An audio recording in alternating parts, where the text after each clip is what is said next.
Current GK by सियाक channel में आप सबका स्वागत है दोस्तों। हम पढ़ रहे थे फरवरी माह की अंतर्राष्ट्रीय क्रॉनोलॉजी और आज हमारा जो विषय है वो है राष्ट्रीय परिदृश्य। हम राष्ट्रीय परिदृश्य की तमाम करंट अफेयर्स फरवरी माह की आज की वीडियो में कवर करेंगे। तो चलिए स्टार्ट करते हैं। हर्षोल्लास से मनाया गया 74वां गणतंत्र दिवस। इस बार 74वां गणतंत्र दिवस मनाया गया था 26 जनवरी 2023 को। गणतंत्र दिवस 26 जनवरी को आता है, सबको पता ही है आपको।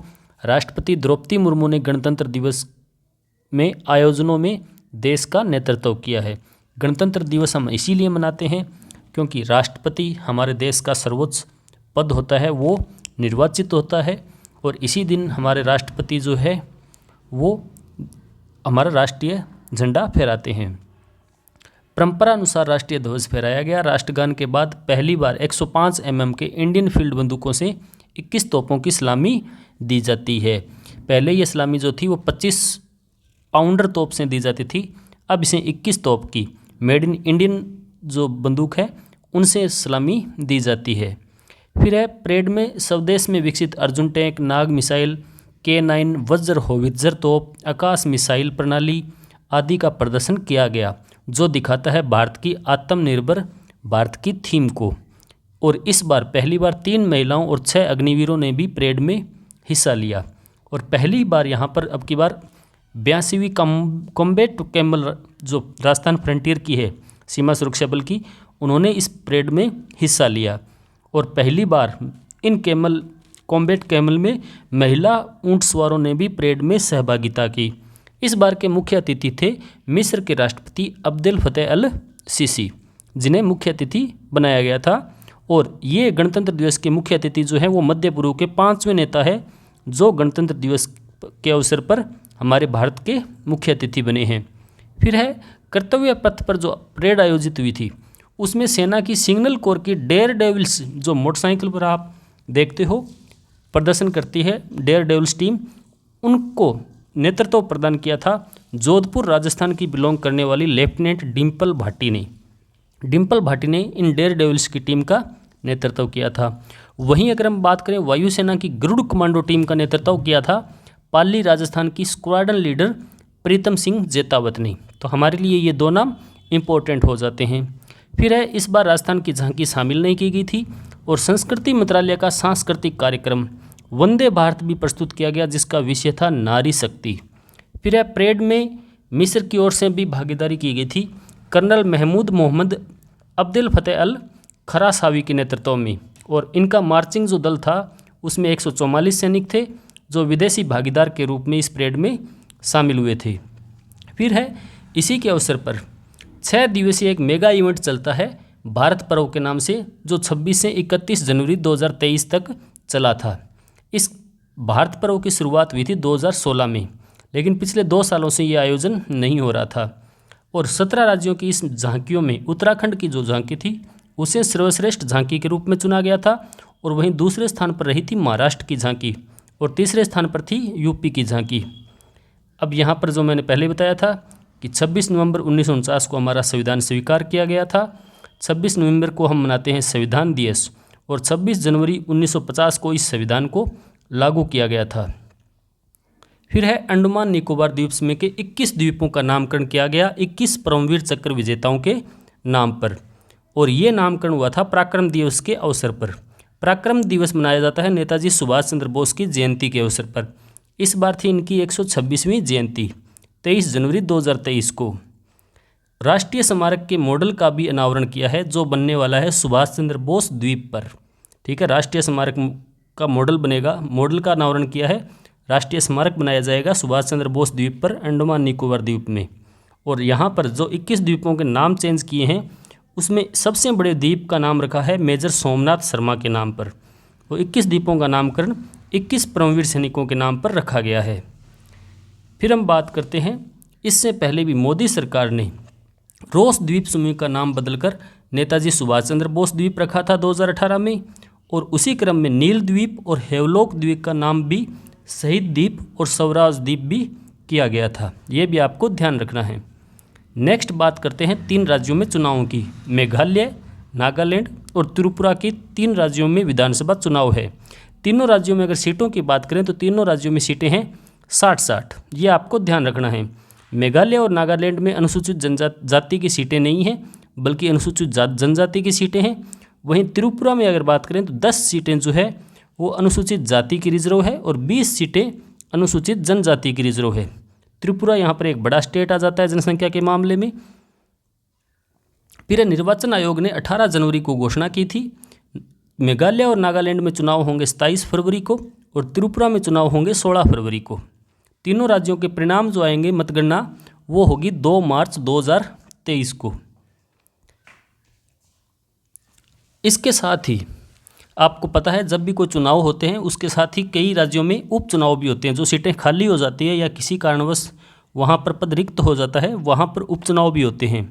तो एक संसदीय क्षेत्र और कुछ राज्यों में अरुणाचल प्रदेश, झारखंड, तमिलनाडु, पश्चिम बंगाल और महाराष्ट्र की 2 विधानसभा क्षेत्रों पर उपचुनाव भी होंगे इसी के साथ। फिर है उच्चतम न्यायालय ने इच्छा मृत्यु की प्रक्रिया में किया संशोधन।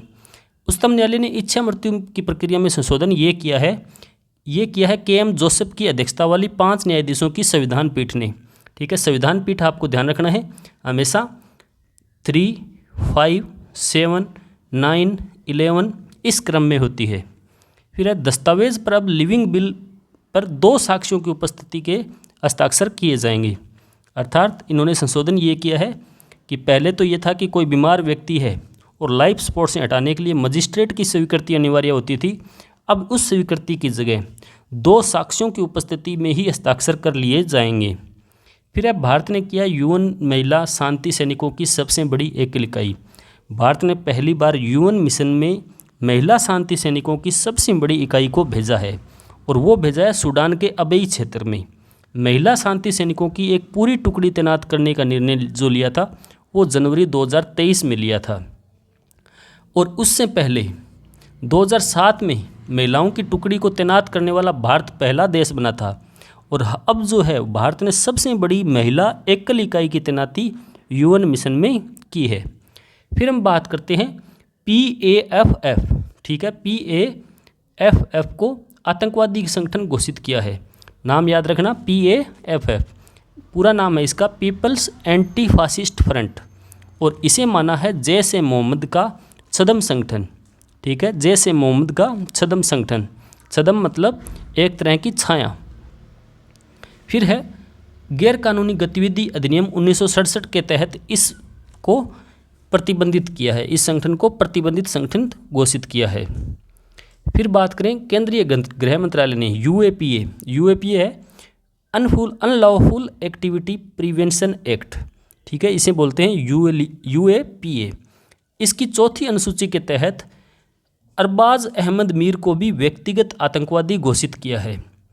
एजाज अहमद हैगर उर्फ अबू उस्मान अल कश्मीरी और लश्कर कमांडर मोहम्मद अमीन उर्फ अबू खुबैब को भी आतंकवादी घोषित किया है। उसी के तहत अर्शदीप सिंह गिल जो खालिस्तानी टाइगर फोर्स का सहयोगी है उसको भी UAPA के तहत आतंकवादी घोषित किया हुआ है। फिर बात करते हैं यूविन। जैसे कोविन ऐप आया था कोरोना के समय, उसी की तर्ज पर महिलाओं और बच्चों के टीकाकरण हेतु सरकार ने यूविन को लॉन्च किया है। ठीक है, यूविन नाम याद रखना, ये क्वेश्चन एग्जाम में पूछा जा सकता है। यूविन प्लेटफॉर्म जो है वो देश में महिलाओं और बच्चों के टीकाकरण के लिए डिजिटल रिकॉर्ड रखने के लिए तैयार किया गया है। इसका प्रारंभ 11 जनवरी 2023 को 65 जिलों में इसकी शुरुआत की गई थी। यूएन डिजिटल प्लेटफॉर्म जो है वो सूचना का एकल स्रोत बनेगा जो टीकाकरण की संपूर्ण जानकारी प्रदान करेगा। फिर है भारत का पहला राष्ट्रीय मूल्यांकन नियामक परख लॉन्च।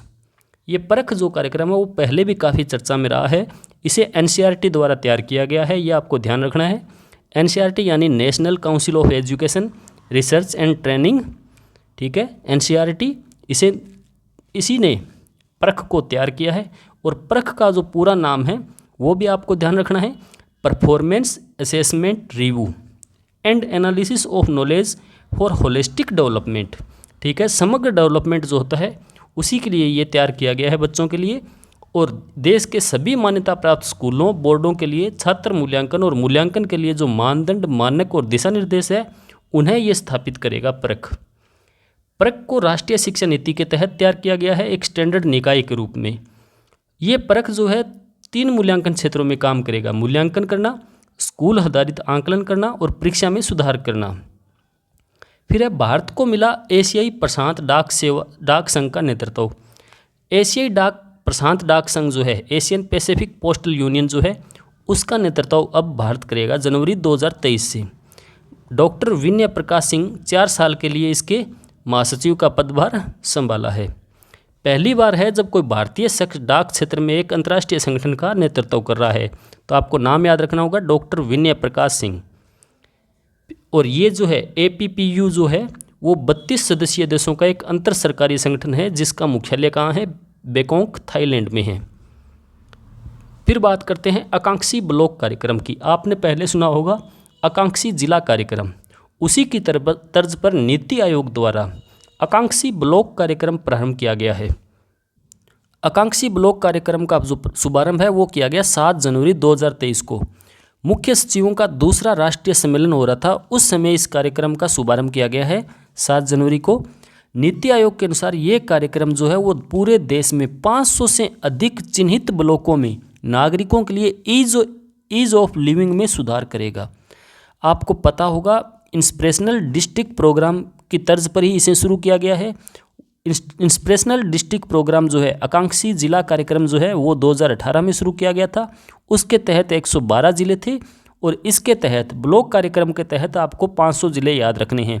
उसके तहत जिला एक्सप्रेशनल डिस्ट्रिक्ट प्रोग्राम की तर्ज पर 112 और ब्लॉक कार्यक्रम की तर्ज पर 500 जिले।